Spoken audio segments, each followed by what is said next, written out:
In Your Vote 2024, we continue to follow former President Donald Trump's visit to Livingston County today.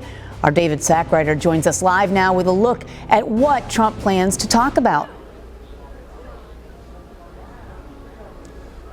Here in Howell, former President Donald Trump is just hours away from speaking, and it's a long part of his attempt to kind of counter the DNC events that are happening all week long. Former President today is expected to talk about his stances on crime. You know, he sees himself as very different from the Vice President Kamala Harris in the fact that he wants to, what he calls, overfund the police and really go after them and really help them is what he sees as the best way to do that, including things like reinstating cash bail and going against things that he sees Kamala Harris as against. At the same time, it comes a day after he was in York, Pennsylvania yesterday talking about the economy, and former President Donald Trump has events like this planned for all week long, talking about different policy issues and areas in order to kind of keep control of that news cycle as we get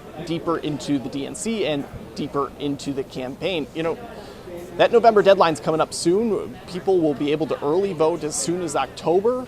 And because of that, they're just going to keep ramping up these events as we get closer and closer to the actual election day in November. You know, former President Donald Trump, he is speaking in Howell today. The Democrats have come out very strongly in opposition to that, especially the last time Trump was here in Michigan, in Grand Rapids.